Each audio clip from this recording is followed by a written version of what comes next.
আসসালামু আলাইকুম বন্ধুরা, ফিল্মি দুনিয়া চ্যানেলে আপনাদের স্বাগতম। আজকের ভিডিওতে আপনাদের জানাবো বাংলাদেশের দুই জনপ্রিয় চিত্র পরিচালক এফআই মানিক এবং এমবি মানিক পরিচালিত সকল সিনেমার তালিকা।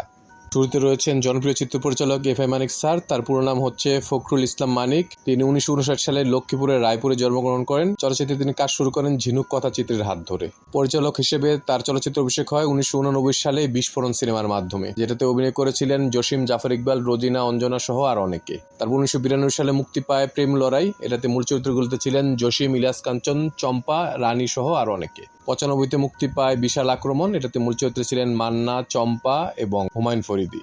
একই বছর মুক্তি পায় আরেকটি সিনেমা বীর সন্তান। এতে মূল চরিত্রে ছিলেন আমিন খান এবং ড্যানি সিডাক।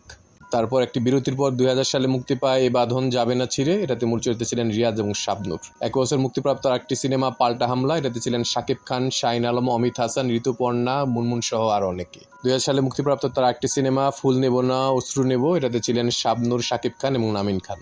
2001-এ মুক্তি পায় সুলতান। এটাতে নাম ভূমিকা ছিলেন নায়ক মান্না, সাথে ছিলেন পূর্ণিমা, ময়ূরী সহ আর অনেকে। একই বছর মুক্তিপ্রাপ্ত একটি সিনেমা স্বপ্নের বাসর। এটাতে ছিলেন রিয়াজ, শাবনূর এবং শাকিব খান। 2002-এ মুক্তি পায় হৃদয়ের বন্ধন। এটাতে অভিনয় করেছিলেন রিয়াজ, শাবনূর, আমিন খান, কেয়া সহ আর অনেকে।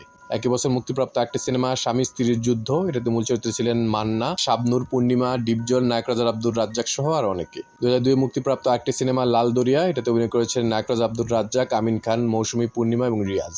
2002-এ মুক্তিপ্রাপ্ত সিনেমা স্ত্রীর মর্যাদা। এটাতে ছিলেন ববিতা, আলমগীর, মৌসুমী, শাকিব খান, আমিন খান এবং মুনমুন।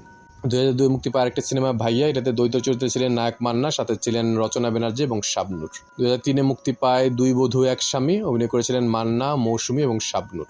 2003-এ মুক্তিপ্রাপ্ত আরেকটি সিনেমা বাবা। এটাতে মূল চরিত্রে ছিলেন নায়ক মান্না, সাথে ছিলেন পূর্ণিমা এবং ময়ূরী। 2004-এ মুক্তিপ্রাপ্ত সিনেমা বাপ বেটার লড়াই। অভিনয় করেছিলেন নায়করাজ আব্দুর রাজ্জাক, সাথে ছিলেন মান্না, পূর্ণিমা, অমিত হাসান, নদী সহ আর অনেকে।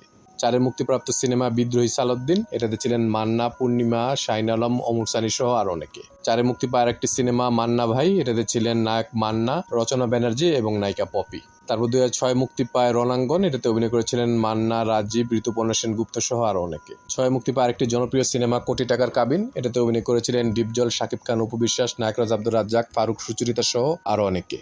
একই বছর মুক্তিপ্রাপ্ত আরেকটি সিনেমা পিতার আসন। এটাতে ছিলেন নায়করাজ আব্দুর রাজ্জাক, ডিপজল, শাকিব খান, আমিন খান, অপু বিশ্বাস এবং নিপুণ আক্তার। একই বছর মুক্তিপ্রাপ্ত সিনেমা চাচ্চু। অভিনয় করেছিলেন দিঘি, ডিপজল, শাকিব খান, অপু বিশ্বাস সহ আরও অনেকে। তারপরে মুক্তি পায় দাদিমা। এটাতে ছিলেন আনোয়ারা ম্যাডাম, সাথে ছিলেন ডিপজল, শাকিব খান, অপু বিশ্বাস সহ আরও অনেকে। তারপর 2008-এ মুক্তি পায় বিয়ের প্রস্তাব। এটাতে মূল চরিত্রে ছিলেন নায়করাজ আব্দুর রাজ্জাক, শাকিব খান, পূর্ণিমা, খলিলুল্লাহ খান সহ আরও অনেকে। একই বছর মুক্তিপ্রাপ্ত সিনেমা আমাদের ছোট সাহেব। এটাতে ছিলেন শাকিব খান, অপু বিশ্বাস, সাহারা। 2008-এ মুক্তিপ্রাপ্ত একটি সিনেমা যদি বউ সাজগো। এটাতে অভিনয় করেছিলেন শাকিব খান, অপু বিশ্বাস, সুচরিতা সহ আর অনেকে। 2008-এ মুক্তিপ্রাপ্ত সিনেমা মায়ের মতো ভাবি। এতে মূল চরিত্রে ছিলেন নায়করাজ আব্দুর রাজ্জাক, তাপস পাল, শতাব্দী রায়, ফেরদৌস, রচনা ব্যানার্জি সহ আর অনেকে। 2008-এ মুক্তি পায় পিতা মাতার আমানত। এটাতে মূল চরিত্রে ছিলেন নায়করাজ আব্দুর রাজ্জাক, কবরী ম্যাডাম, অপু বিশ্বাস, পূর্ণিমা এবং আমাদের সকলের প্রিয় নায়ক মান্না। 2009-এ মুক্তি পায় মায়ের হাতে বেহেশতের চাবি। এটাতে ছিলেন আনোয়ারা ম্যাডাম, ডিপজল, শাকিব খান, অপু বিশ্বাস সহ আরো অনেকে। একই বছর মুক্তিপ্রাপ্ত সিনেমা চিরদিন আমি তোমার। এটাতে অভিনয় করেছিলেন রিয়াজ, পূর্ণিমা এবং রোমানা। 9-এ মুক্তি পায় সবার উপরে তুমি। এটাতে ছিলেন শাকিব খান, স্বস্তিকা মুখার্জি, ওপার বাংলার ভিক্টর ব্যানার্জি এবং আমাদের উজ্জ্বল সাহেব। 10-এ মুক্তিপ্রাপ্ত সিনেমা আমার স্বপ্ন আমার সংসার। এটাতে ছিলেন ডিপজল, রেসি, পূর্ণিমা এবং আমিন খান। 10-এ মুক্তিপ্রাপ্ত আরেকটি সিনেমা এক জওয়ান। এটাতে ছিলেন ডিপজল, রেসি, জয় চৌধুরী, লামিয়া মিমো সহ আর অনেকে। তারপর 2012-তে মুক্তি পায় মাই নেম ইজ সুলতান। এটাতে ছিলেন শাকিব খান, সাহারা সহ আর অনেকে। 12-তে মুক্তিপ্রাপ্ত আরেকটি সিনেমা স্বামী ভাগ্য। এটাতে অভিনয় করেছিলেন ডিপজল, রেসি, রোমানা, আমিন খান সহ আর অনেকে। 13-তে মুক্তিপ্রাপ্ত সিনেমা জজ ব্যারিস্টার পুলিশ কমিশনার। এটাতে ছিলেন নায়করাজ আব্দুর রাজ্জাক, আলমগীর সাহেব, সোহেল রানা, শাকিব খান এবং পূর্ণিমা। তারপর 2015-তে মুক্তি পায় দুই পৃথিবী। এটাতে মূল চরিত্রে ছিলেন শাকিব খান, অপু বিশ্বাস এবং অহনা। তারপর একটি লম্বা বিরতির পর 2021-এ মুক্তি পায় সৌভাগ্য। এতে অভিনয় করেছিলেন ডিপজল, মৌসুমী, কাজী মারুফ সহ আর অনেকে। একই বছর মুক্তিপ্রাপ্ত আরেকটি সিনেমা এই দেশ তোমার আমার। এতে মূল চরিত্রগুলোতে ছিলেন ডিপজল, দিতি, সোহেল রানা, জায়েদ খান, রোমানা সহ আর অনেকে। এটা হচ্ছে এই পর্যন্ত এফআই মানিক সাহেব পরিচালিত মুক্তিপ্রাপ্ত সর্বশেষ সিনেমা। এফআই মানিক পরিচালিত মোট সিনেমার সংখ্যা হচ্ছে 40টি। বর্তমানে তার বয়স হচ্ছে 67 বছর। আমরা তার দীর্ঘায়ু কামনা করছি। তারপর আছেন আরেকজন জনপ্রিয় পরিচালক এমবি মানিক সাহেব। এমবি মানিক সাহেবের পুরো নাম হচ্ছে বাহারউদ্দিন বাহার। উনি 1971 সালে চাঁদপুরে জন্মগ্রহণ করেন। চলচ্চিত্রে ওনার গুরু হচ্ছেন জনপ্রিয় চিত্র পরিচালক আলমগীর কুমকুম সাহেব। এমবি মানিক সাহেবের চলচ্চিত্রে অভিষেক হয় 2003 সালে নুরা পাগলা সিনেমা পরিচালনার মাধ্যমে। তখন সিনেমাতে ওনার নাম দেওয়া ছিল বাহারউদ্দিন মানিক। এই সিনেমাতে মূল চরিত্রে ছিলেন মিশা সওদাগর, আলেকজান্ডার, অমিত হাসান, নদী সহ আরো অনেকে। তারপর 2005-এ মুক্তি পায় দুর্দর্শ। এই সিনেমাতে সর্বপ্রথম তিনি এমবি মানিক নামটি ব্যবহার করেন। এই সিনেমাতে অভিনয় করেছিলেন শাকিব খান, আলেকজান্ডার বউ, পলি এবং সাকিবা।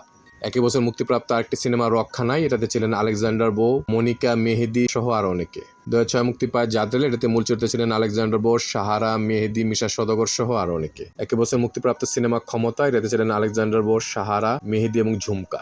2007-এ মুক্তি পায় মুসা ভাই, অভিনয় করেছিলেন মান্না ভাই, নদী, মিশা সওদাগর সহ আরো অনেকে। 2007-এ মুক্তিপ্রাপ্ত আরেকটি সিনেমা দুর্দান্ত, এটাতে মূল চরিত্রগুলোতে ছিলেন আলেকজান্ডার বো এবং অমিত হাসান।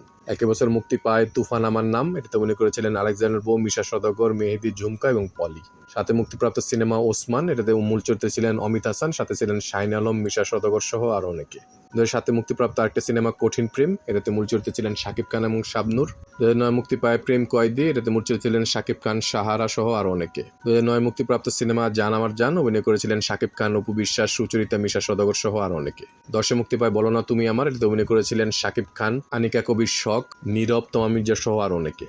11-তে মুক্তিপ্রাপ্ত সিনেমা তোর কারণে বেঁচে আছি, এটাতে ছিলেন শাকিব খান, অপু বিশ্বাস, মিশা সওদাগর সহ আরো অনেকে। 11-তে মুক্তিপ্রাপ্ত আরেকটি সিনেমা জান কোরবান, এটাতে ছিলেন শাকিব খান, অপু বিশ্বাস, মিশা সওদাগর সহ আরো অনেকে। 12-তে মুক্তিপ্রাপ্ত সিনেমা 1 টাকার দিনমোহর, এটাতে ছিলেন শাকিব খান, অপু বিশ্বাস, সোহেল রানা, উজ্জ্বল সহ আরো অনেকে। 12-তে মুক্তিপ্রাপ্ত সিনেমা দুর্ধর্ষ প্রেমিক, এটাতে মূল চরিত্রে ছিলেন শাকিব খান, অপু বিশ্বাস এবং মিশা সওদাগর। এটা ছিল এমবি মানিক সাহেবের জীবনে মুক্তিপ্রাপ্ত সর্বশেষ সিনেমা। এমবি মানিক সাহেব পরিচালিত মোট সিনেমার সংখ্যা হচ্ছে 17টি। তিনি 2014 সালে মাত্র 43 বছর বয়সে দুর্বৃত্তদের গুলিতে নিহত হন। আমরা ওনার বিদেহী আত্মার মাগফিরাত কামনা করছি। আল্লাহ পাক যেন ওনাকে বেহেশত নসিব করেন। আমাদের ভিডিওগুলো ভালো লাগলে অবশ্যই আমাদের চ্যানেলটি সাবস্ক্রাইব করে আমাদের পাশে থাকবেন। ইনশাআল্লাহ খুব শীঘ্রই দেখা হচ্ছে ভিন্নর সাথে নতুন কোনো ভিডিও নিয়ে। আল্লাহ হাফেজ।